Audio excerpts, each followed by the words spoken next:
안녕하세요. 86세 된 박정호라고 합니다. 저는 지금까지 그럭저럭 건강하게 살아왔다고 자부하고 있었습니다. 고혈압이나 당뇨 같은 게 조금씩 있긴 하지만 또래에 비하면 정말 튼튼한 편이었거든요. 매일 아침 저녁으로 산책을 빠뜨리지 않았고 약도 꼬박꼬박 챙겨 먹었고 무엇보다 평생 도서관에서 일하면서 규칙적인 생활을 해왔으니까요. 그런데 지난달에 정말 어이없는 일을 당했습니다. 평소처럼 저녁 산책을 나갔다가 갑작스런 소나기를 맞고 말았어요. 그날따라 날씨가 참 좋았습니다. 하늘도 맑고 바람도 선선해서 조금 더 멀리 걸어볼까 하고 온천천 쪽으로 발걸음을 옮겼어요. 평소보다 30분 정도는 더 걸었을 겁니다. 그런데 집에 돌아오는 길에 갑자기 먹구름이 몰려오더니 소나기가 쏟아지기 시작했어요. 우산도 없었고 마땅히 피할 곳도 없어서 그냥 뛰어서 집으로 향했습니다. 86세 노인이 뛴다는 게 말이 쉽죠. 숨이 차고 다리는 후들거리고 그런데도 비는 계속 와서 결국 온몸이 다 젖고 말았어요. 집에 와서 마누라가 깜짝 놀라면서 얼른 따뜻한 물로 씻고 옷을 갈아입으라고 하더군요. 그때는 별거 아니라고 생각했어요. 젊었을 때도 비 맞는 일이야 얼마나 많았는데 이 정도 가지고 뭐 어떻게 되겠나 싶었거든요. 그런데 그날 밤부터 몸이 이상하더라고요. 열이 나면서 오한이 들고 기침도 나기 시작했어요. 처음에는 감기려니 했는데 하루 이틀 지나도 나아지지 않고 오히려 더 심해지는 거예요. 마누라가 병원에 가자고 하는데 저는 괜찮다고 버텼어요. 평생 큰 병원 신세 지지 않고 살아왔는데 감기 가지고 호들갑 떨 필요 있나 싶었거든요. 그런데 사흘째 되던 날 아침에 일어나려고 하는데 몸에 힘이 하나도 안 들어가는 거예요. 숨쉬기도 힘들고 열은 더 심해지고 이건 보통 감기가 아니구나 싶어서 그제야 병원에 가게 됐습니다. 응급실에서 검사를 받아보니까 폐렴이라고 하더군요. 의사 선생님이 그러는데 나이가 많으시고 면역력이 떨어진 상태에서 찬비를 맞아서 몸이 급격히 약해졌다고 하더라고요. 그러면서 하시는 말씀이 고령자들은 젊은 사람들과 달라서 작은 자극에도 큰 병이 될 수 있으니까 조심해야 한다고 하시더군요. 그때서야 제가 얼마나 안이하게 생각했는지 깨달았어요. 입원을 하게 됐는데 처음 며칠은 정말 힘들었습니다. 열이 39도까지 올라가고 기침 때문에 잠도 제대로 못 자고 식사도 거의 못했어요. 마누라는 매일 병원에 와서 곁에 있어 주었고 아이들도 번갈아 가면서 돌봐주더군요. 특히 딸이 간호사라서 많이 걱정하면서 자주 와서 챙겨줬어요. 입원한 지 일주일쯤 지나니까 조금씩 나아지기 시작했어요. 열도 떨어지고 기침도 줄어들고 밥맛도 조금씩 돌아오더라고요. 그런데 의사 선생님이 하시는 말씀이 다행히 큰 문제 없이 회복되고 있지만 앞으로는 정말 조심해야 한다고 하시더군요. 86세라는 나이가 젊은 나이가 아니고 면역력도 많이 떨어져 있으니까 조그마한 일에도 큰 병이 될 수 있다고 하시면서요. 그분이 알려주신 주의사항들이 정말 많더라고요. 첫 번째로는 날씨 변화에 민감하게 반응해야 한다는 거였어요. 특히 비가 올 것 같으면 아예 외출을 삼가거나 나가더라도 반드시 우산을 챙기고 여분의 옷까지 준비하라고 하시더군요. 두 번째는 몸을 항상 따뜻하게 유지하라는 거였어요. 체온이 떨어지면 면역력이 급격히 약해져서 감염에 취약해진다고 하시더라고요. 세 번째는 무리한 운동은 피하라는 거였어요. 산책은 좋지만 너무 멀리 가거나 오래 하지 말고 몸에 무리가 가지 않는 선에서 하라고 하시더군요. 네 번째는 손 씻기를 생활화하라는 거였어요. 외출 후에는 반드시 손을 깨끗이 씻고 가능하면 양치도 하라고 하시더라고요. 다섯 번째는 충분한 수분 섭취였어요. 나이가 들면 갈증을 잘 못 느끼는데 그래도 하루에 물을 8잔 정도는 마시라고 하시더군요. 여섯 번째는 영양 관리였어요. 단백질 섭취를 늘리고 비타민과 미네랄이 풍부한 음식을 먹으라고 하시더라고요. 일곱 번째는 충분한 수면이었어요. 최소 7시간은 자야 하고 낮잠도 30분 정도는 자는 게 좋다고 하시더군요. 여덟 번째는 스트레스 관리였어요. 스트레스가 면역력을 떨어뜨리는 주요 원인이라고 하시면서 명상이나 독서 같은 것으로 마음을 평안하게 유지하라고 하시더라고요. 아홉 번째는 정기적인 건강검진이었어요. 6개월에 한 번씩은 병원에 와서 검사를 받아보라고 하시더군요. 마지막으로는 예방접종을 꼬박꼬박 맞으라는 거였어요. 독감 백신, 폐렴 백신 이런 것들을 제때제때 맞아야 한다고 하시더라고요. 저는 그동안 이런 것들을 그냥 대충 생각하고 있었어요. 나는 건강하니까 괜찮다, 이 정도는 문제 없다, 이런 식으로 생각하고 있었거든요. 그런데 이번 일을 겪고 보니까 정말 아니더라고요. 86세라는 나이가 결코 젊은 나이가 아니고 아무리 건강하다고 해도 젊었을 때와는 완전히 다르다는 걸 뼈저리게 느꼈어요. 입원해 있는 동안 같은 병실에 계신 분들 이야기를 들어보니까 저처럼 사소한 일로 큰 병이 된 분들이 정말 많더라고요. 한 분은 에어컨 바람을 너무 세게 쐬다가 폐렴에 걸리셨고, 또 다른 분은 찬 음식을 많이 드시다가 장염으로 입원하셨더라고요. 또 어떤 분은 손자 돌보느라 무리를 했다가 몸살이 심해져서 오셨고요. 젊었을 때는 별거 아닌 일들이 나이가 들면 다 큰 병이 될 수 있다는 걸 그때 알았어요. 그래서 퇴원하고 나서는 정말 조심하게 되더라고요. 날씨가 조금이라도 흐리면 외출을 자제하고 나가더라도 우산은 물론이고 여벌옷까지 챙겨서 나가요. 산책도 예전처럼 멀리 가지 않고 집 주변에서만 30분 정도로 줄였어요. 몸에 조금이라도 이상이 느껴지면 바로 쉬고 무리하지 않으려고 노력하고 있습니다. 손 씻기도 정말 철저히 하게 됐어요. 외출하고 돌아오면 반드시 손을 20초 이상 비누로 씻고 양치까지 깨끗이 해요. 마누라도 처음에는 너무 신경 쓴다고 했는데 지금은 같이 실천하고 있어요. 물도 의식적으로 많이 마시려고 노력해요. 전에는 목마를 때만 마셨는데 지금은 시간을 정해놓고 조금씩이라도 자주 마시고 있어요. 하루에 8잔은 좀 많다 싶었는데 조금씩 나눠서 마시니까 할만하더라고요.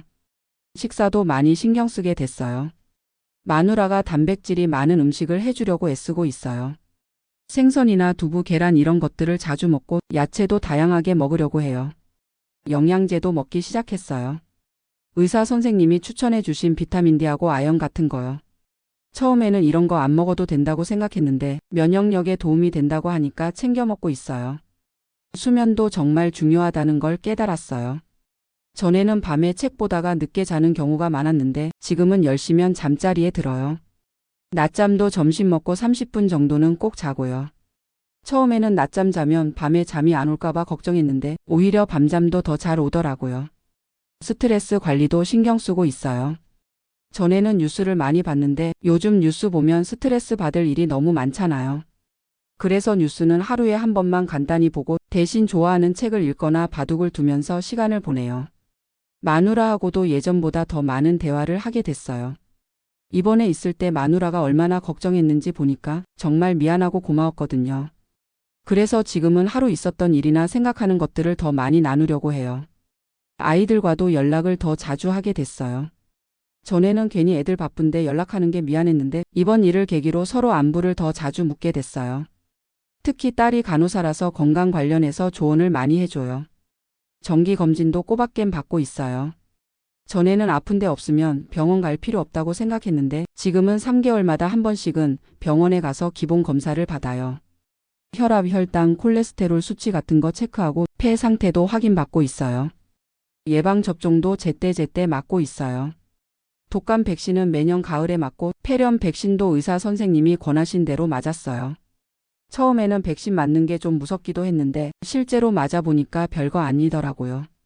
그리고 집 안 환경도 많이 바꿨어요. 가습기를 새로 사서 적정 습도를 유지하려고 하고 공기청정기도 틀어서 공기를 깨끗하게 유지해요. 겨울에는 실내 온도를 조금 높게 유지하고 여름에는 에어컨을 너무 세게 틀지 않아요. 외출할 때도 복장을 더 신경 써요. 날씨에 맞춰서 옷을 입는 건 기본이고 겨울에는 목도리나 모자를 꼭 챙겨요. 우산도 항상 가방에 넣고 다니고 비상시를 대비해서 간단한 상비약도 가지고 다녀요. 운동도 바꿨어요. 전에는 그냥 걷기만 했는데 지금은 스트레칭도 하고 간단한 근력 운동도 해요. 물론 무리하지 않는 선에서요.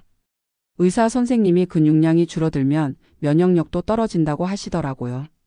가장 큰 변화는 마음가짐이에요.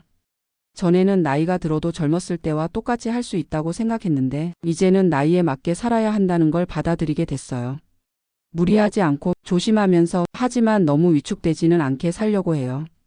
이번 일을 겪고 나서 같은 또래 분들과 이야기해 보니까 저처럼 사소한 일로 큰 병을 얻은 분들이 정말 많더라고요. 한 분은 손자 돌보다가 감기에 걸렸는데 폐렴으로 발전했다고 하시고 또 다른 분은 찬바람 쐬고 목욕하다가 몸살 감기가 심해져서 입원했다고 하시더라고요. 특히 겨울철에 조심해야 할 게 많다는 걸 알았어요. 실내외 온도차가 클 때 외출하면 몸이 급격히 차가워져서 면역력이 떨어진다고 하더라고요. 그래서 지금은 외출 전에 날씨를 꼭 확인하고 온도차가 클 때는 가능하면 외출을 자제해요. 목욕할 때도 조심하게 됐어요. 전에는 뜨거운 물로 오래 목욕하는 걸 좋아했는데 지금은 미지근한 물로 짧게 하고 목욕 후에는 바로 따뜻한 옷을 입어요. 식중독도 조심하게 됐어요. 나이가 들면 위장 기능이 약해져서 상한 음식에 더 민감하다고 하더라고요. 그래서 음식은 되도록 신선한 걸로 먹고 남은 음식은 하루 이상 두지 않아요. 특히 여름철에는 더 조심해요. 날이 더우면 음식이 쉽게 상하니까 냉장 보관을 철저히 하고 조금이라도 의심스러우면 과감히 버려요. 물도 끓여서 식힌 걸 마시고 생수를 마실 때도 개봉한 지 오래된 건 마시지 않아요. 이런 걸 하나하나 신경 쓰다 보니까 처음에는 좀 번거롭더라고요. 하지만 지금은 습관이 돼서 자연스럽게 하고 있어요. 마누라도 처음에는 너무 예민하게 굴지 말라고 했는데 지금은 저보다 더 철저하게 챙겨줘요. 날씨 예보를 보고 미리 옷을 준비해주고 외출할 때마다 준비물을 점검해줘요. 아이들도 많이 걱정해줘요. 특히 딸이 간호사라서 건강 관련 정보를 자주 알려줘요. 어떤 증상이 나타나면 바로 병원에 가야 하는지, 어떤 음식이 면역력에 좋은지 이런 것들을 자세히 가르쳐줘요. 손자들도 할아버지가 아프셨다고 해서 더 자주 안부를 물어봐요. 전화로 목소리를 들어보고 괜찮은지 확인하고 방문할 때마다 건강한지 살펴봐요. 정말 가족의 소중함을 다시 한번 느꼈어요. 그리고 이웃분들도 많이 도움이 됐어요. 같은 아파트에 사시는 분들 중에 의료진 출신 분들이 계시는데 그분들이 평상시 건강관리에 대해서 좋은 조언을 많이 해주세요. 노인정에서도 건강 관련 정보를 많이 나눠요. 어떤 병원이 좋은지, 어떤 의사 선생님이 친절한지, 어떤 약이 효과가 좋은지 이런 정보들을 서로 공유하거든요. 또 함께 건강관리를 하려고 노력해요. 같이 산책도 하고 건강한 음식 만드는 법도 나누고 서로 안부도 확인하고요. 혼자 하면 힘든 일들도 여럿이 함께 하면 훨씬 쉬워지더라고요. 이번 일을 겪고 나서 제가 깨달은 가장 중요한 것은 86세라는 나이를 인정하고 받아들여야 한다는 거예요. 젊었을 때처럼 무리하면 안 되고 조그만 일에도 신경 써야 하고 평상시 관리가 정말 중요하다는 걸 알았어요. 하지만 너무 위축되거나 두려워할 필요는 없다는 것도 깨달았어요. 조심하면서 살되 삶의 즐거움은 포기하지 않는 게 중요하다고 생각해요. 지금도 매일 산책을 하고 있어요. 다만 날씨를 잘 살피고 무리하지 않는 선에서 해요. 독서도 여전히 즐기고 있고 바둑도 두고 친구들과도 만나요. 다만 모든 걸 조심스럽게 하게 됐어요. 그리고 그렇게 하는 게 맞다고 생각해요. 같은 또래 분들께 꼭 말씀드리고 싶은 건 작은 일이라도 절대 가볍게 생각하지 마시라는 거예요. 비를 맞는 것, 찬바람을 쐬는 것, 무리한 운동을 하는 것 이런 것들이 젊었을 때는 별거 아니었지만 나이가 들면 큰 병의 원인이 될 수 있어요. 특히 면역력이 떨어진 상태에서는 더욱 조심해야 해요. 평상시에 영양 관리도 잘하고 충분히 쉬고 스트레스도 잘 관리해야 해요. 그리고 몸에 조금이라도 이상이 느껴지면 참지 말고 바로 병원에 가세요. 저처럼 괜찮다고 버티다가 큰일 날 수 있어요. 예방접종도 꼭 맞으시고 정기검진도 받으세요. 귀찮고 번거롭더라도 건강이 가장 소중하니까요. 그리고 가족들과 소통을 많이 하세요. 혼자서 다 감당하려고 하지 말고 가족들에게 도움을 요청하세요. 가족들도 부모님이 건강하게 지내시길 바라니까 기꺼이 도와줄 거예요. 마지막으로 너무 두려워하지는 마세요. 조심하되 움츠러들지는 말고 나이에 맞는 적절한 활동을 계속하세요. 그래야 몸도 마음도 건강할 수 있어요. 저는 이번 일을 통해서 정말 많은 걸 배웠어요. 비 맞는 것 같은 사소한 일이 이렇게 큰 일이 될 줄은 정말 몰랐거든요. 하지만 덕분에 건강관리의 중요성을 깨달았고 앞으로 더 조심해서 살아갈 수 있게 됐어요. 여러분들도 제 경험을 참고하셔서 건강하게 지내시길 바랍니다. 작은 것 하나하나 신경 쓰시고 몸에 이상이 있으면 바로 병원에 가시고 가족들과도 많이 소통하세요. 그리고 무엇보다 나이를 인정하고 받아들이면서 그 안에서 최대한 건강하고 행복하게 살아가시길 바랍니다. 건강이 정말 소중하다는 걸 이번에 뼈저리게 느꼈어요. 돈이 있어도 건강하지 못하면 소용없고 건강해야 가족들과도 오래 함께 할 수 있어요. 저는 앞으로도 건강관리에 최선을 다하면서 남은 인생을 소중하게 살아가려고 합니다. 마누라와 함께 건강하게 오래 살면서 손자들이 성장하는 모습도 지켜보고 아이들에게 짐이 되지 않는 노인이 되는 게 제 목표예요.